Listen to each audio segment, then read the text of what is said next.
Boa noite. Parabéns para você que está dedicando a sua sexta-feira à noite a aprender um conteúdo que talvez nem seja tão técnico da sua área, né? Questão de finanças e planejamento financeiro, mas certamente cerca a sua vida, né? Eu tenho certeza que você conhece pessoas que são muito bem estruturadas financeiramente e tem outras que não são tão bem estruturadas financeiramente e precisam dessa ajuda. Então, hoje à noite eu vou falar um pouco disso, né? De como o planejamento financeiro pode lhe ajudar a atender os seus objetivos. Compartilhar aqui a apresentação. Só confirma para mim, Lu, se você está vendo a minha apresentação. Estou. Tá, legal. Tá ótimo, pessoal. Então agora eu também já vou conseguir acompanhar aqui. Olha só para me apresentar rapidamente, meu nome é Alexandre Macedo, o Luciano já falou, eu sou bacharel em Ciência da Computação, sou formado em Ciência da Computação. Depois eu fiz uma certificação internacional como gerente de projetos pelo PMI, que é a maior instituição dessa área. Eu tenho MBA em Gestão Empresarial, tenho uma formação como planejador financeiro pela GFI de São Paulo e sou coach integral sistêmico pela Febracis, tá certo? E a minha trajetória saiu da área de informática para a área de planejamento financeiro, porque um grande amigo do meu pai ele teve sérios problemas financeiros e, por decorrência disso, é o que os familiares dizem e nós acreditamos também, ele faleceu, tá certo? Por uma sequência desses fatos financeiros que não foram bem cuidados durante a carreira dele, ele teve um AVC e veio a falecer. Tá bom, a partir desse momento, eu tomei uma responsabilidade para mim de começar a ajudar as pessoas de forma mais profissional, porque ajudar as pessoas no lado financeiro sempre foi uma paixão, sabe? Eu sempre gostei disso. Eu tenho esse perfil no Instagram, @planejamento financeiro, e esse é meu celular para você ficar à vontade para mandar um WhatsApp para mim e tirar as suas dúvidas financeiras que, porventura, surgirem, tanto dessa palestra quanto de alguma outra que você já tem. Agora, isso aqui pode virar um monólogo e eu estar falando só com você através dessa câmera, ou a gente pode começar a interagir. Então, vai ficar um espaço aí no chat e eu vou pedir a Luciane que me alerte caso eu não consiga perceber e a gente tira as dúvidas ou ao longo da nossa conversa ou no final, qualquer dúvida que venha aparecer. Mas aproveitando que você está com o celular na mão, e se não tiver, pega ele aí, se você tiver no computador, e vamos fazer um exercício, tá bom? O exercício é o seguinte, primeira interação nossa da noite, você entrar nesse site aí, tá vendo aqui em cima, www.mente.com, e responder essa pergunta, qual a sua abastança? Aí você entra no site, que eu falei, e digita esse código que está aí, que é o 992913, não é isso? 992913, ele está aparecendo aí na sua tela. O que é a abastança? Pessoal, a abastança é o tempo que você manteria o seu padrão de vida atual se você parasse de receber qualquer novo recurso e tivesse que viver com a sua poupança e seus investimentos, tá certo? Então, vamos lá. Enquanto você entra aí, eu vou dando alguns exemplos. Se você tem 20 mil na poupança e seu padrão de vida é de 5 mil reais por mês, ora, você vai pegar os 20 mil dividido por 5 mil, vão dar 4 meses. Aí você marcaria aí até 6 meses. Tá bom? Vai digitando aí, que essa nossa primeira interação, você vai perceber como estão os seus colegas de hoje de aula. Vou pegar aqui e vou compartilhar. À medida que vocês forem respondendo, vocês estão vendo o que está acontecendo? À medida que as pessoas estão respondendo, as perguntas, as respostas estão aparecendo na tela. Por enquanto, só 5 pessoas responderam, eu estou aguardando. Tá bom? Vamos lá. Para ficar mais claro, imagina que você tenha 2 mil em poupança ou investido e seu custo é de 2 mil. Então, é de um mês ou menos. Tá certo? Se você não tem nada, então é exatamente também um mês ou menos. Se você já está devendo, você pode colocar. Olha, nessas, ao vivo, né, presencialmente, eu tenho condições de ter mais respostas e um feedback mais próximo. Mas, em geral, as pessoas dizem, cara, é muito próximo do que está aqui. Mas, eventualmente, tem um grupo de pessoas que dizem, se eu parar de trabalhar hoje, eu já não sei se amanhã eu vou ter. E é interessante isso, porque é muito da natureza do brasileiro.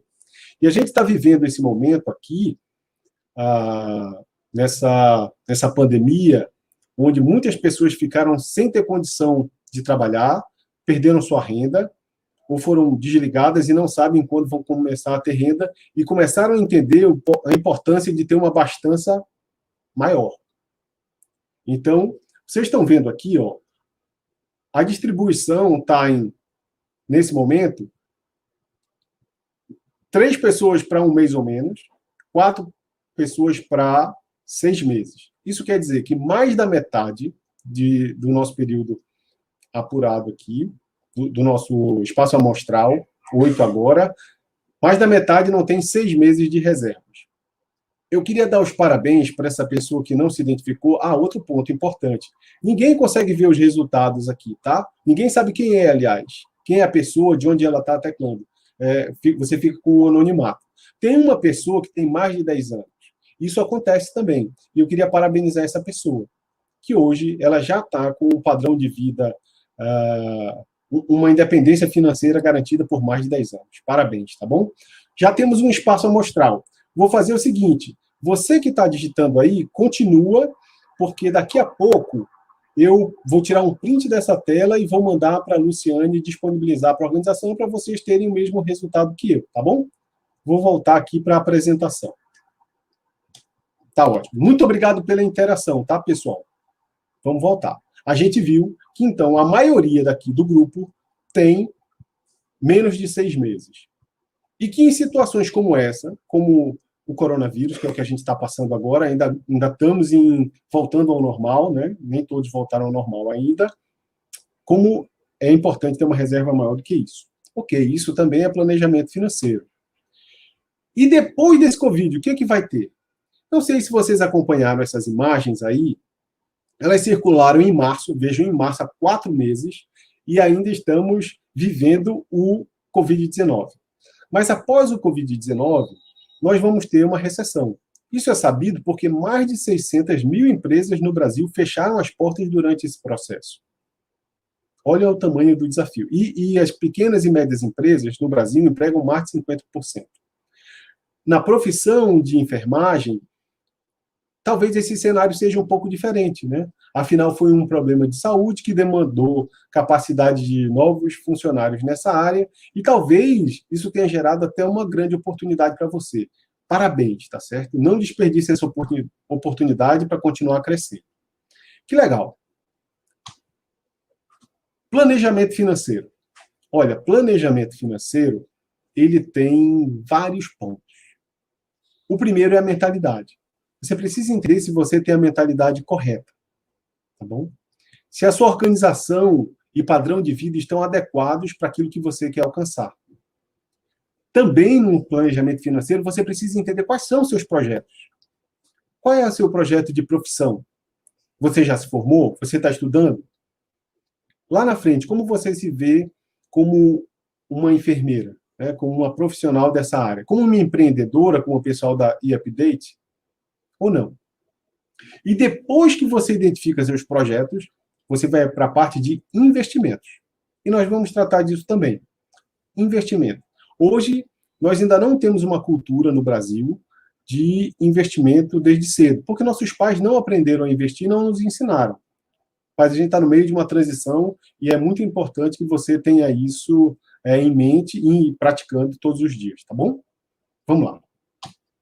Olha, a jornada da mentalidade é essa. A gente começa, né, com muitas pessoas no endividamento. Endividamento, eu não estou falando só daquele inadimplente, aquele que não consegue pagar. Esse é um endividado mais sério, porque ele já não consegue honrar com as suas contas. São, no Brasil, 40% de inadimplentes, antes da crise do Covid-19. Imagine depois. de endividados, ou seja, pessoas que têm dívidas a pagar além de 30 dias, são 65% dos brasileiros. E muitas pessoas pensam, mas eu tenho financiamento imobiliário, mas cabe no meu orçamento. Mas você é um endividado. Imagine que por algum motivo você não consiga mais pagar. Você vai virar um inadimplente. Então, ter dívidas é sempre um risco. Pense você, qual é a sua mentalidade, de verdade. Pense aí, qual é? Você, quando quer comprar alguma coisa, você pensa se pode parcelar? É assim que você pensa? Ou não? Você já pensa em pagar à vista? Se você pensa em parcelar, eu vou comprar um carro, eu vou parcelar em 36 meses. Eu vou comprar um imóvel, eu vou parcelar em 30 anos. Eu vou comprar um telefone, um smartphone, eu vou parcelar em 10 vezes, porque eu compro aquele super smartphone que não cabe no meu bolso, mas eu quero ter na marca. Se você está endividado, pense que você precisa mudar essa mentalidade. Ok. Mas tem as pessoas que não têm essa mentalidade, dizendo eu não quero dever para ninguém, mas também não vou poupar um centavo. É o 0 a 0. Ele pode até dever um mês rapidinho, mas ele já se recupera. A frase desse grupo aqui do 0 a 0 é: eu não sei se eu vou morrer amanhã, para que eu vou poupar? Então, faça essa pergunta: será que você está no 0 a 0? O 0 a 0 tem um problema. Ele vive numa corda bamba de não poder perder receita. Imagina as pessoas que estavam no 0 a 0, como a gente viu nesse nosso grupo no início do nosso levantamento. Quantas pessoas agora estão preocupadas e correndo risco de precisarem de um apoio externo, né, de parentes e amigos, para se sustentarem? Tem um terceiro grupo, que já é um grupo mais interessante, é um poupador. Ele já sabe que precisa poupar, ele já se organiza num orçamento dentro de um padrão de vida e já poupa todos os meses. Mas qual é o ponto que esse grupo de poupadores precisa melhorar? Qual é? Você já sabe, né? Ele precisa aprender a investir. Provavelmente ele coloca na poupança ou numa LCI, num CDB, que o gerente do grande banco indicou. A gente vai falar mais sobre o gerente do grande banco. E aí depois tem o investidor. Aquele que entende quais são os seus objetivos, quanto precisa poupar, para quanto tempo, escolhe o melhor tipo de investimento. Esse é o nosso trabalho de hoje à noite. Tá bem? Bom, deixa eu beber um gole d'água para seguirmos em frente. Tá ótimo. A gente não falou dos endividados? Pessoal, então, 5 passos para sair das dívidas. Anotem aí. Corram lá e peguem papel e caneta. Tá bom? Primeiro ponto, anotar todas as dívidas. O nome da dívida, cartão de crédito, financiamento imobiliário, consignado, empréstimo no banco, agiota, meu pai, minha mãe, meu irmão, coloquem aí. Depois vocês vão colocar a consequência do que vai acontecer se você não pagar essa dívida.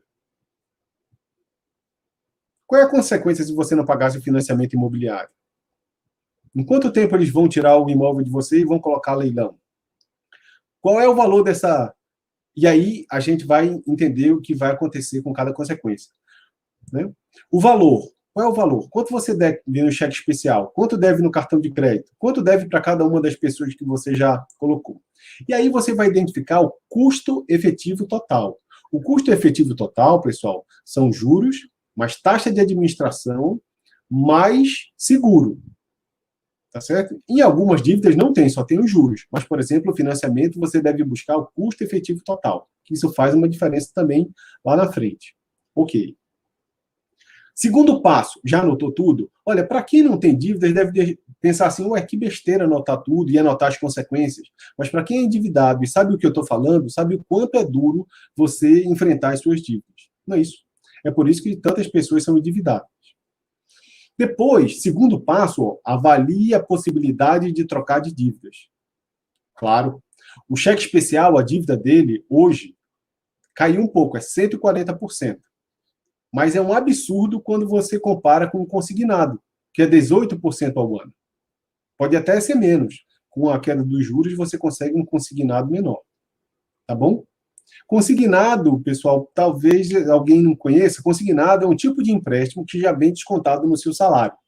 E aí a taxa de juros dele é menor porque você já vincula a sua receita àquele empréstimo, tá bom? Legal.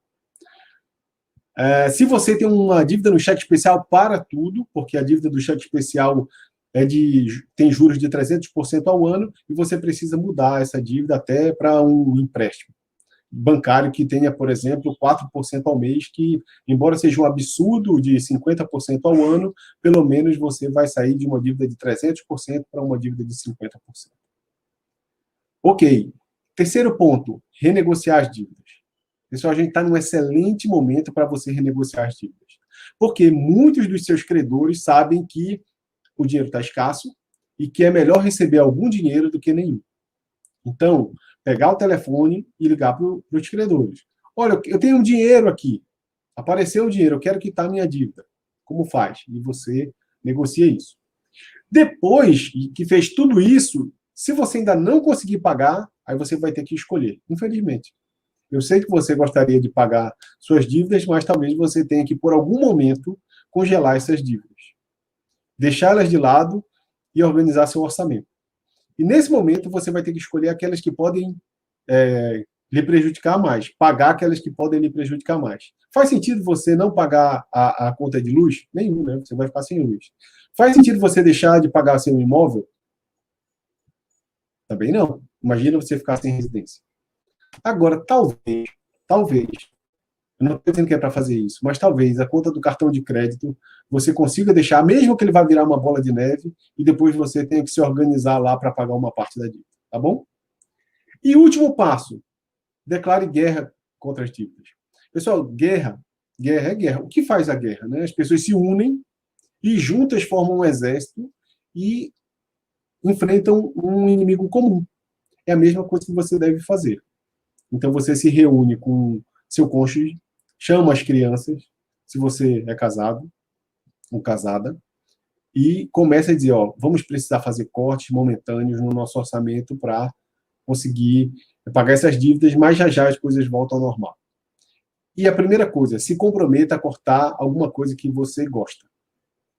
O que você gasta mais? Certo? Para que as pessoas entendam ao seu redor que você também faz parte do processo de saída das dívidas. Legal. Ok.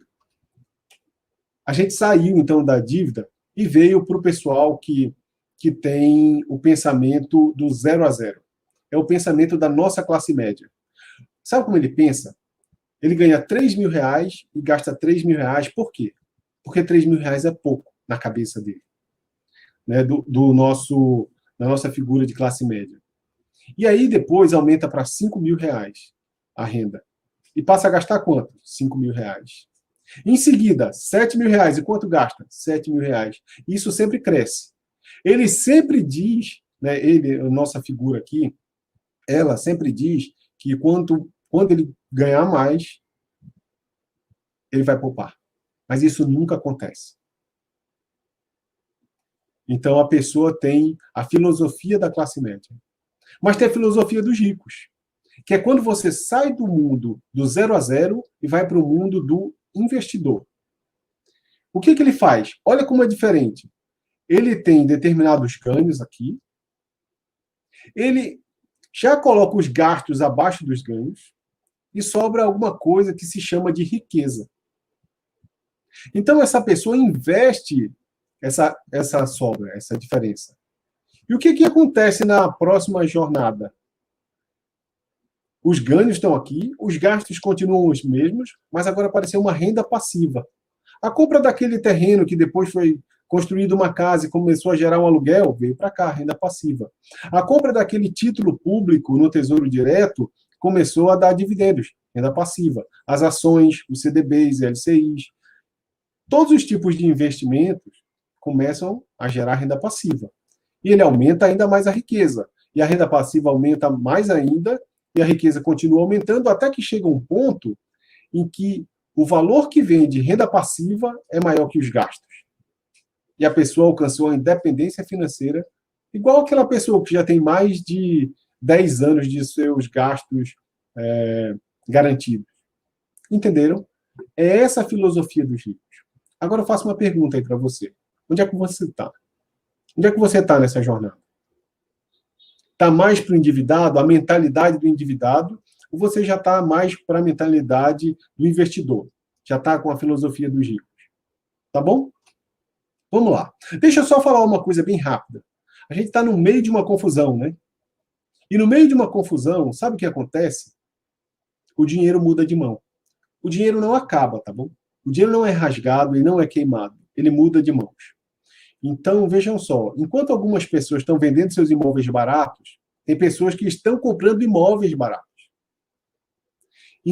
Esse exemplo aqui que eu estou trazendo foi que em um determinado dia, uma gestora chamada Dynamo, que tem um fundo de investimentos, Cougar, ela captou R$ 1 bilhão em 2 dias.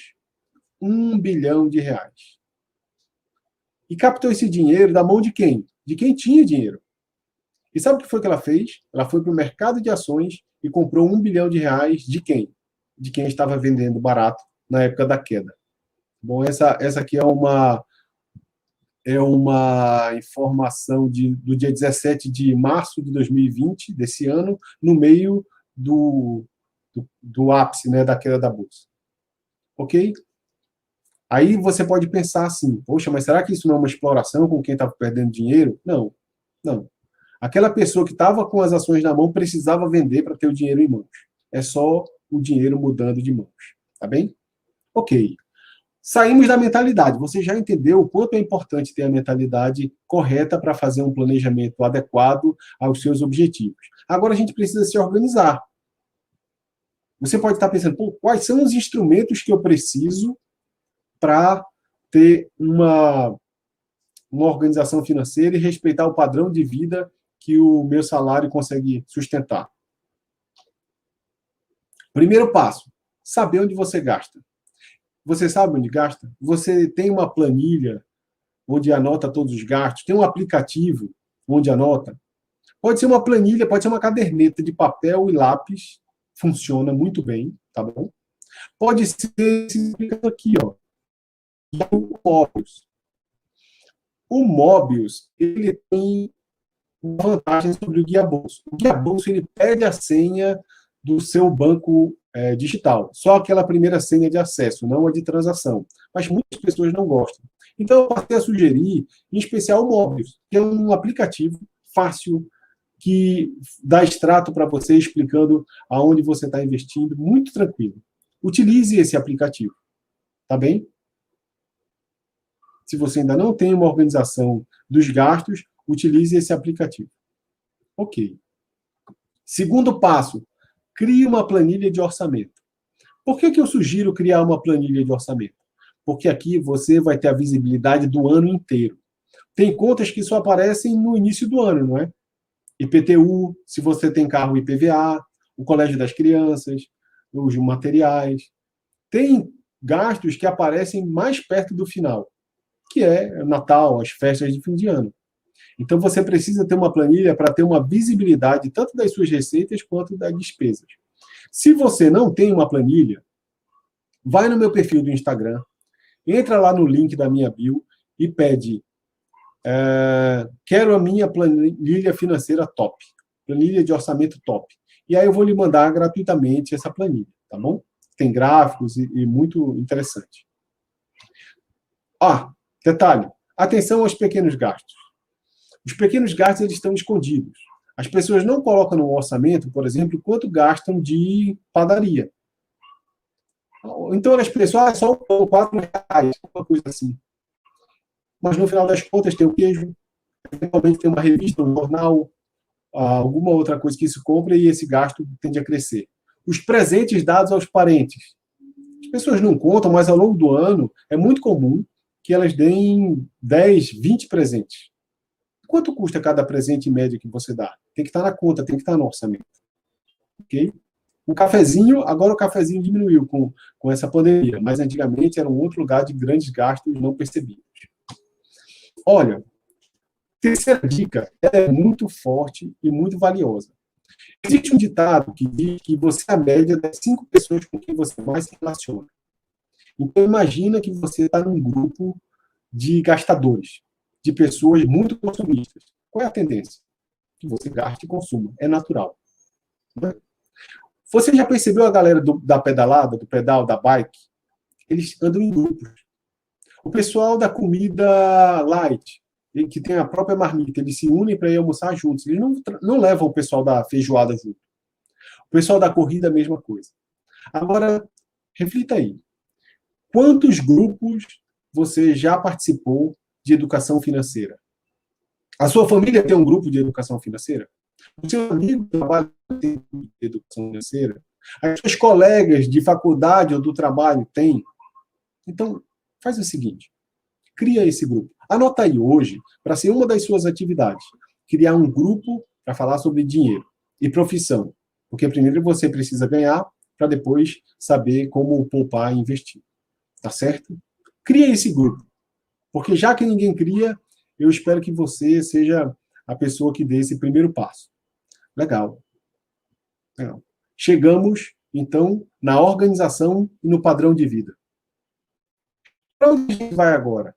Para os projetos. Você tem projetos? Você tem uma meta clara? Você tem clareza de onde quer chegar?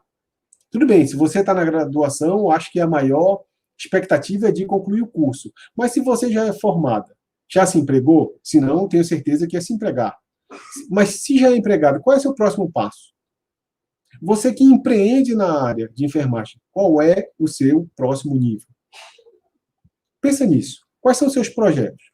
E agora a gente vai criar uma estrutura para facilitar você criar esses projetos. Pega aí papel e caneta, enquanto eu tomo um gole d'água.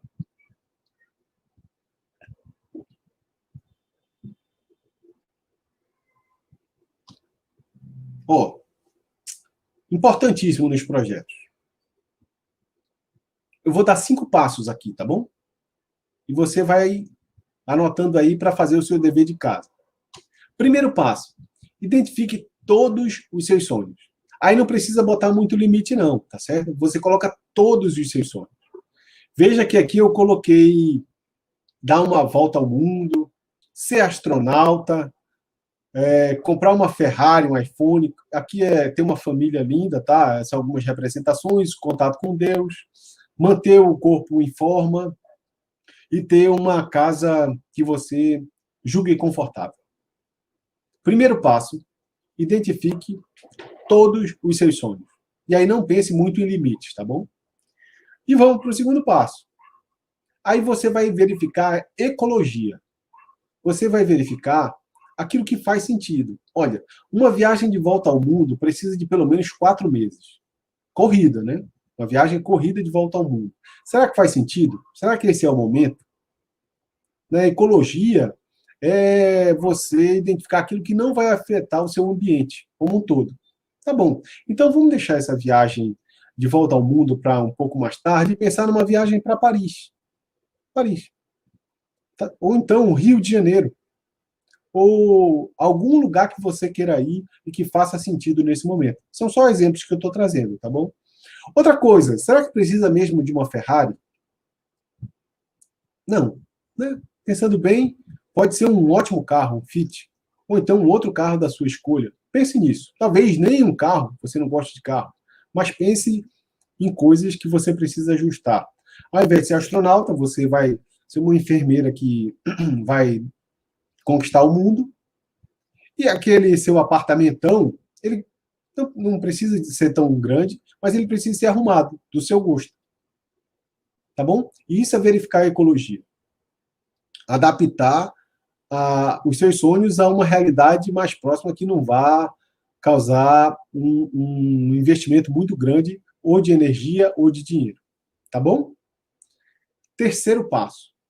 Separe seus objetivos em ser, fazer e ter. Por quê? Pessoal, isso é uma pirâmide. Primeiro você é. Se dentro dos seus objetivos você não pensou em nada de ser uma mulher ideal para sua família, ou ser um marido companheiro, ou ser uma ótima mãe, ou ser uma excelente filha. Se você não pensou em ser, fazer e ter vai ficar mais difícil. Tá bom? Pense na sua conexão com Deus, né? E aqui uma representação independente de religião, tá bem? Depois você pensa nas coisas que você quer fazer. fazer exercícios para ter meu corpo em forma, para eu ter uma vida tranquila, fazer viagens porque eu gosto de curtir, fazer cursos que me aprimorem na minha área, se você já é formado, outros cursos, se você está em formação, concluir o seu curso, e depois ter um carro, ter um iPhone, ter um apartamento. Se você inverte essa pirâmide, ela não se sustenta. Eu gosto muito de citar, eu não vou nem mais citar esses casos, não, mas tem casos muito tristes que a gente viveu recentemente de pessoas que queriam ter, mas na verdade elas não eram. E acabaram, né, vocês sabem como. Tá bom? Quarto passo. Agora você vai pegar cada um dos seus projetos e precificar. Precificar é colocar prazo. Olha só, para minha academia, para eu ter um corpo esbelto, eu preciso de uma academia, R$ 100 por mês. Talvez na sua região seja mais ou seja menos. Aí você ajusta a sua realidade. Mas coloca aí no seu papel que esse projeto custa tanto. Fazer uma formação na área de enfermagem, R$ 800 por mês, também adequa à sua realidade. Se for 2.000, você coloca 2.000. Se for 400, você coloca 400. A viagem para Paris, 10.000. O carro, 80.000. O smartphone, 3.500. E aqui eu estou trazendo exemplos. A casa, 500.000. E o dinheiro para a sua aposentadoria, 900.000. Eu acho que você já entendeu, né? A questão do preço associado ao seu projeto. Aí depois você coloca o prazo. Veja que algumas coisas vão precisar ir para o seu orçamento. Algumas coisas são imediatas, né? Não tem preço e são imediatas. É você procurar ser uma pessoa melhor e, nesse caso aqui, com uma conexão melhor com Deus. São coisas que você precisa ser. Então, não vai ter um custo direto. Agora, aqui, algumas coisas vão para o orçamento. E outras você coloca para o curto prazo, como é a compra do smartphone, médio prazo, você coloca a viagem para Paris, nesse nosso exemplo, e o carro para o longo prazo. E procure dar datas, tá certo? Datar é muito importante. Porque com datas, você vai ter um plano. Com uma data, você vai conseguir montar um plano. Sem data, imagina que eu diga, eu quero um dia viajar para Paris. Ok. Um dia pode chegar esse dia, mas não tem clareza nenhuma. Agora, imagina que você diga assim, daqui a 3 anos eu quero viajar para Paris. Tá certo. Quanto é a passagem? Dá exemplos. 3.000. Ok. Quanto é a hospedagem? 3.000. Quanto eu preciso para gastar? 4.000. Tá certo? Então, eu vou começar a me organizar para daqui a 3 anos eu ter 10.000. Vou poupar 3.000 por ano. E se eu poupar 3.000 por ano, eu vou precisar poupar 250 por mês. Né? E aí você vai, então, 250 por mês eu vou poupar para realizar aquele meu sonho. Entenderam como funciona? Quando você estabelece uma data, você traz a data daquele momento para agora e consegue ter uma ideia do que precisa fazer no curto prazo. Perfeito. Quinto passo. Monta um quadro de visão. Eu não sei se todo mundo viu, quer dizer, eu acho que poucas pessoas talvez tenham visto o filme The Secret, O Segredo. Ele deve estar disponível no Netflix. Ele mostra o poder da visualização na realização do que você sonha. Por quê? Porque a nossa mente ela trabalha com o consciente, que é o que a gente está usando agora para eu conseguir fazer essa apresentação e vocês processando aí o que estão planejando, você está usando o consciente, você está atenta para isso. Mas o subconsciente é aquilo que está guardado lá no final, e ele rege 95% das nossas ações. A montagem de um quadro de visão fortalece o subconsciente.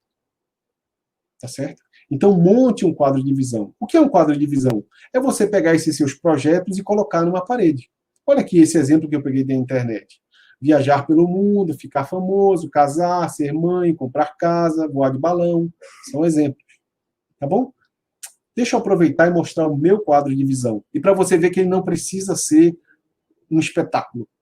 Ele precisa só estar com a clareza de onde você quer chegar. Só um momento. Vamos arriscar aqui.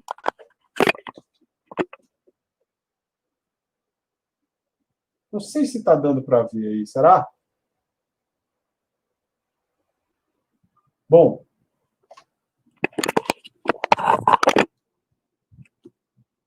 Espero que tenha dado. para ver.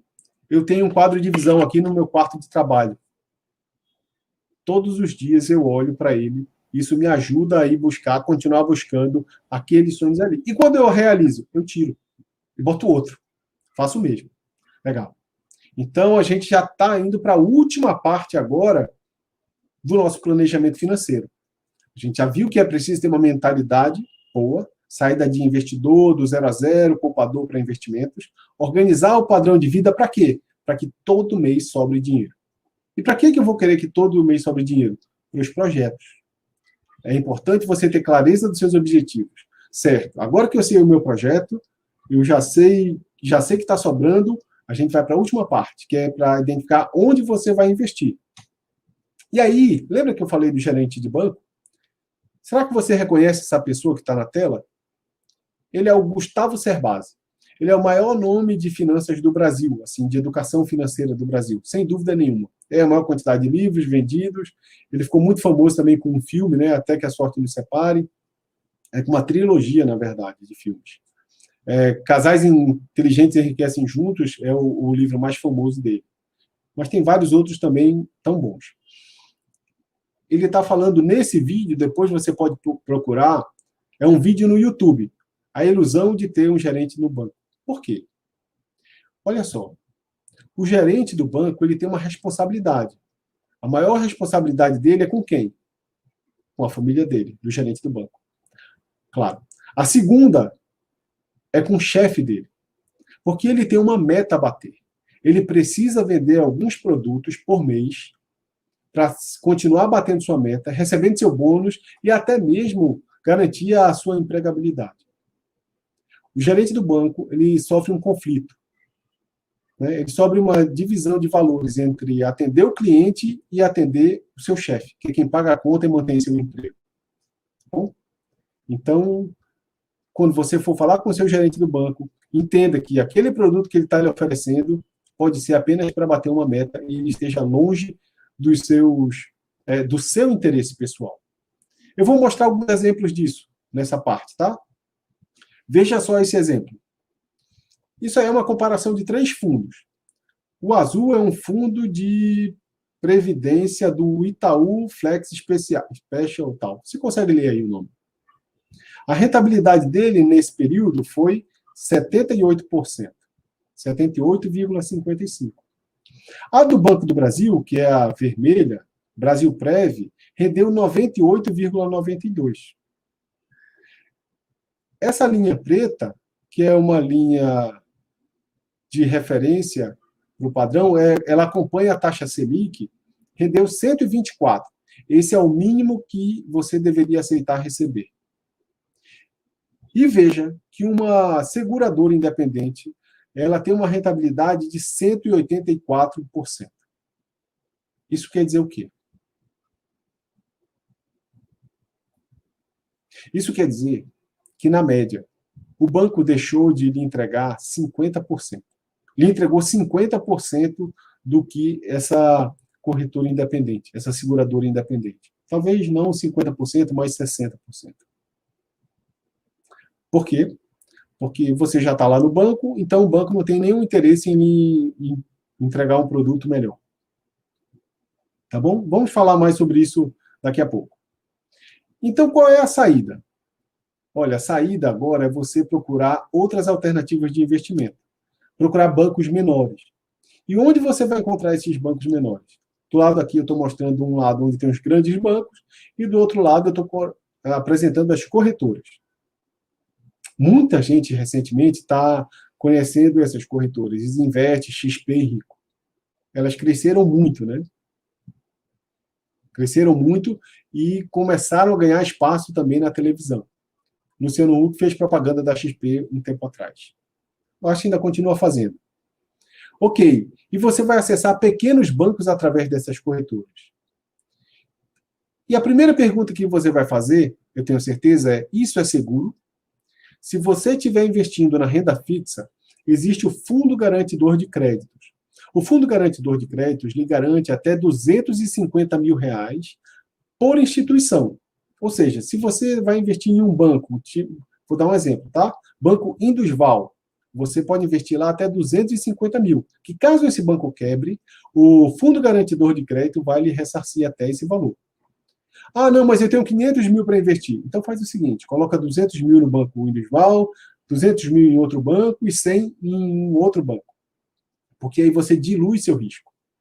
E ainda assim, cada um desses bancos você tem uma garantia do fundo garantidor de créditos.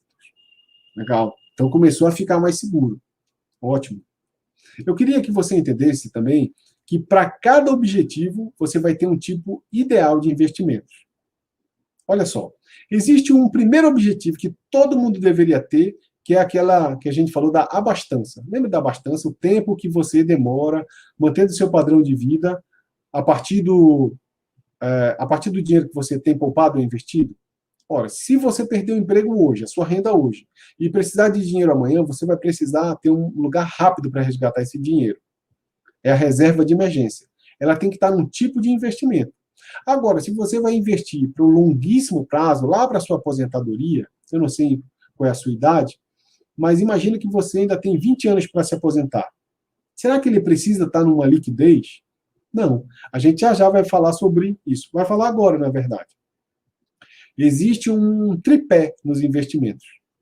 E esse tripé você nunca vai ter os três juntos. Todo investimento tem essas características. Ele tem liquidez. Liquidez é a velocidade que demora você transformar um investimento em dinheiro vivo. Tá bom? Todo mundo quer o quê? Liquidez alta. A poupança tem liquidez altíssima, não é? Você vai lá e saca. Agora, qual é a rentabilidade da poupança? É péssima. Ela rende 70% da Selic, que eu não vou querer entrar em detalhes aqui, senão a gente vai acabar num caminho chato. Mas ela rende muito pouco e eu sei que você sabe disso, você já ouviu falar nisso. A rentabilidade da poupança é muito, muito baixa, mas a liquidez é alta.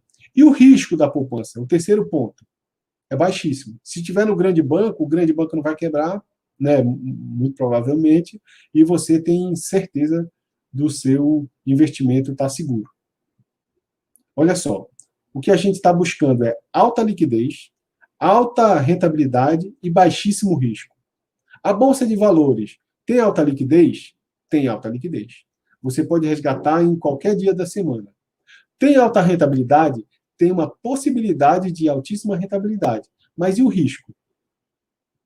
O risco, no curto prazo, ele é altíssimo. A gente acabou de ver isso. Uma bolsa saiu de 120 mil pontos e baixou para 63 mil pontos. O Ibovespa, que é o índice que é utilizado para indicar como está a volatilidade da bolsa. Tá bem? O que eu quero que você entenda é, você vai precisar abrir mão de um desses dois, um desses três. Se você quiser ter rentabilidade alta, ou você vai abrir mão do risco ou da liquidez. Se você quiser ter baixo risco, aí você vai abrir mão ou da rentabilidade ou da liquidez. Você já entendeu, né? Agora, vamos fazer um exercício? Olha só, eu peguei 2 exemplos daquele meu estudo de caso e vou procurar investir.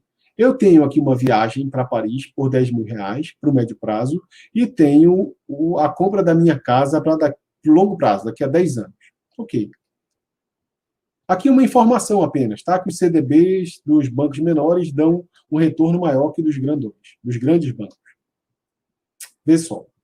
A gente está buscando, no nosso exemplo, 3 anos para fazer essa viagem. Então, a gente tem que ter uma liquidez planejada. Ou seja, eu tenho que procurar um investimento que me dê uma rentabilidade boa para daqui a 3 anos eu resgatar o dinheiro e conseguir fazer a viagem. Não é isso? Ok. Eu não encontrei, no grande banco que eu tenho acesso, uma aplicação de 3 anos. Mas eu encontrei uma de 120 dias. E vou comparar a aplicação que tem no grande banco em 120 dias com a aplicação que eu tenho numa corretora em 120 dias. Tá bom? Olha que exemplos. Aqui está do grande banco, essa daqui. E aqui está da corretora. Vejam que os 2 casos eu estou aplicando R$1.000. Nos 2 cenários eu estou aplicando R$1.000. Ok. Para os dois casos, eles têm vencimento em datas muito próximas. Um vence no dia 30 do 11 e a outra vence no dia 28 do 11. Agora, eu quero que você preste atenção na rentabilidade. A rentabilidade do grande banco, talvez não esteja fácil de você ler, é de 1,6934%.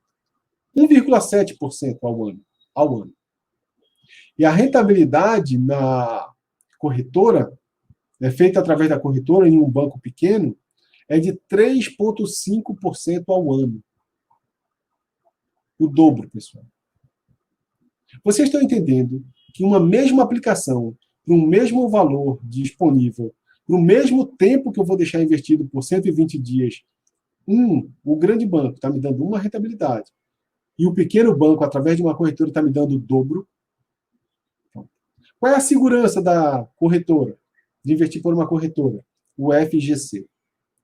Essa é a conta que se paga quando se fica no grande banco. Tá bom? Tá. E para o longo prazo? Olha, aqui eu estou colocando um estudo feito com 3 tipos de investimentos. Tá bom? Para o longo prazo. Buscando o quê? Comprar esse apartamento de 500 mil reais. Olha só. Se eu mantiver meu dinheiro, tá vendo essa linha verde aqui embaixo? Ele me rendeu, nesse período de 10 anos, vejam que o período é de 10 anos, de 28 de julho de 2010 a 28 de julho de 2020. Esse verde me rendeu 126%. Ou seja, se eu tivesse aplicado aqui 100 mil, eu teria 226 mil. Ótimo. Esse preto aqui é aquele CDI, lembra? É igual à taxa Selic, que hoje está em 2,25. Ele rendeu 146%. Se eu tivesse 100 mil há 10 anos, hoje eu teria 246 mil. Agora, vamos prestar atenção nos dois próximos cenários.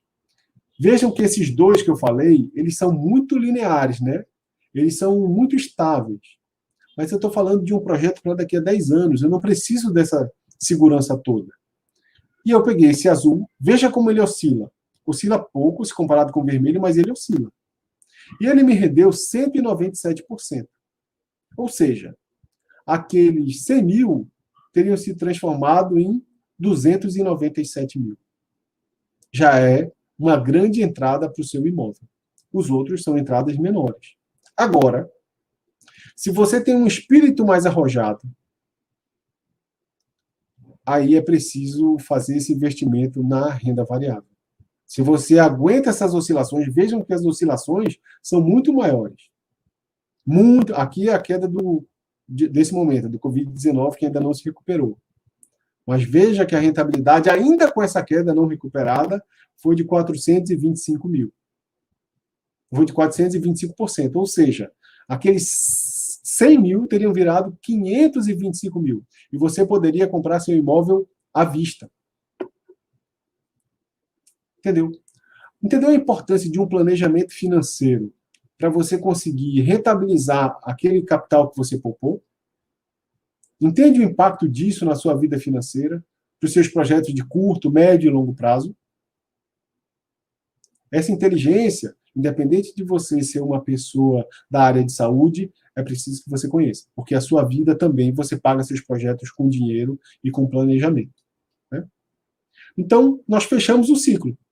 A mentalidade, a organização, os projetos e os investimentos.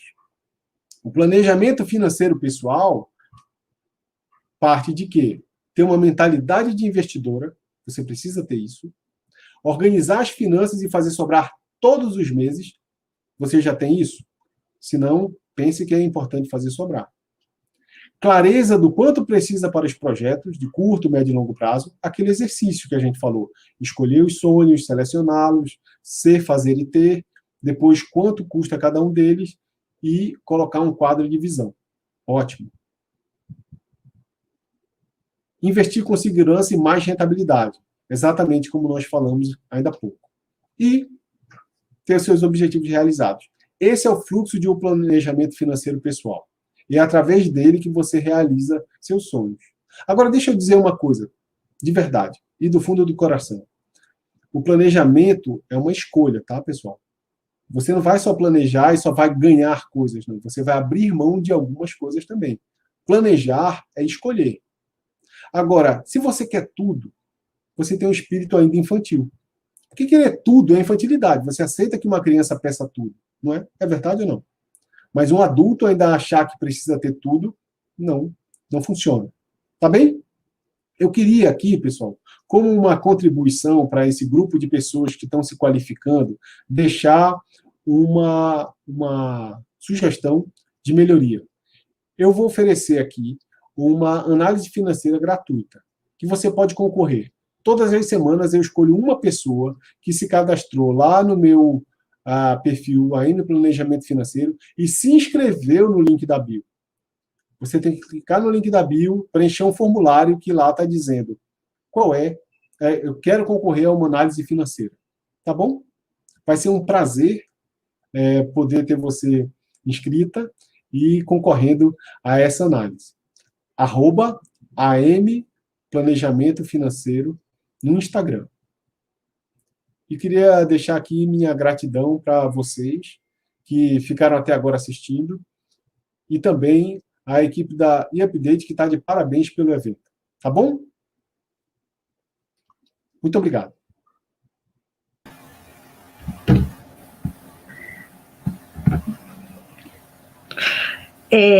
Não sei se vocês que estão em casa têm uma figurinha do WhatsApp que fala assim, tô rindo, mas é de nervoso. Se vocês têm, eu acho que eu usei durante a palestra do Alexandre essa figurinha umas 12 vezes. Porque em vários momentos eu me identifiquei assim, que parece que talvez você tenha falado assim, eu vou fazer essa palestra pensando na Luciane. Então, a minha carapuça serviu, logo menos entrarei em contato com você para a gente ajustar algumas questões extremamente importantes. Que bom. Olha, o nosso tempo está um pouco apurado, então eu não vou conseguir deixar todas as perguntas para fazer agora, mas como você deixou o seu contato, as que eu não consegui fazer agora para você, aí eu peço que as pessoas entrem em contato com você, que eu tenho certeza que você vai respondê-las. Eu vou começar com a pergunta do Eduardo, né? Ele perguntou o seguinte: como decidir entre a antecipação do pagamento de uma dívida ou a realização de um investimento? Tá ótimo.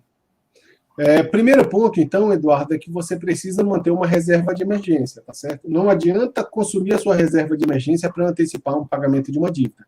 Senão você corre o risco de usar toda a sua reserva de emergência na antecipação da dívida, precisar por conta de uma emergência e não tê-la. Primeiro ponto.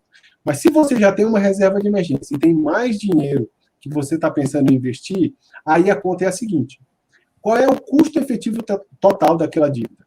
Imagina que você está me falando de um imóvel. E o imóvel tem um custo efetivo total de 10%. Legal. Qual é o investimento que você consegue e quanto esse investimento rende? Se esse investimento superar os 10%, aí você continua investindo. Com garantia, tá certo? Não adianta dizer, na bolsa eu vou conseguir 20%. Pode conseguir 20% e pode perder 50%. Aí você precisa comparar qual é o mais rentável. Tá bem? Se eu não fui claro, aí você entra em contato através do WhatsApp, que eu vou ter o maior prazer em responder. A outra pergunta é da Lilian Carvalho. Ela está perguntando como definir o meu perfil de investidor. Excelente, Lilian. Olha só, tanto no seu banco quanto na corretora, você pode ir no perfil e clicar em investir e fazer um teste. Lá nesse teste, ele vai fazer várias perguntas em relação à sua idade, a quanto dinheiro você tem guardado, qual é o seu objetivo de investimento para vários cenários, e lá você vai conseguir. Então, muito facilmente, eu tenho certeza que até o seu grande banco aí no aplicativo do smartphone você consegue. Tem mais uma pergunta que é do Alexandre Cunha. Acho até que você já respondeu durante a palestra quando você falou de ser base. Eu não sei se tem outros. Ele pergunta assim: se você tem um livro que você indica sobre investimento, planejamento financeiro e empreendedorismo. Um livro sobre investimentos, eu cheguei a falar dos Casais Inteligentes Enriquecem Juntos, é muito bom para casais. E eu gostaria de deixar uma dica de livro para empreendedores, que é O Mito do Empreendedor. É do Michael Gerber. Excelente livro e antecipa vários problemas que os empreendedores têm durante a sua jornada. Tá, eu vou fazer essa pergunta aqui da Lília e aí eu vou encerrar, tá certo? Ela perguntou como calcular o tempo de retorno do investimento em um curso, de um curso. Eu acho que ela quis dizer se ela fez algum curso, se esse investimento que ela fez no curso foi alto, como é que ela consegue calcular isso? Algumas vezes isso é bem quantificável e outras não é tão bem quantificável. Por exemplo, funcionários públicos que fazem um curso de mestrado, passam, alguns funcionários, tá? Não sei se são todos, passam até um aumento de 2,5% na sua renda. Tá? Então, a conta é simples.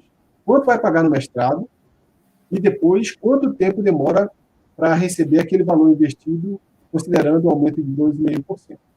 Bem tangível, bem prático. Outras vezes não é tangível, não é prático. Quanto vale uma profissional especializada? Né? Você que está fazendo uma especialização. Quanto você tende a ganhar a mais por conta desse curso de especialização? Né? E aí, não dá para prever, mas tem muitos cursos que dizem que o aumento na renda é de 20% a 30%. Vai depender do cenário, do contexto, tem várias variáveis. Tá, eu falei que eu ia fazer a última, mas me pediram aqui, por favor, para perguntar isso.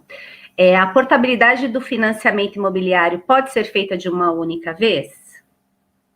Pode é uma excelente alternativa, inclusive.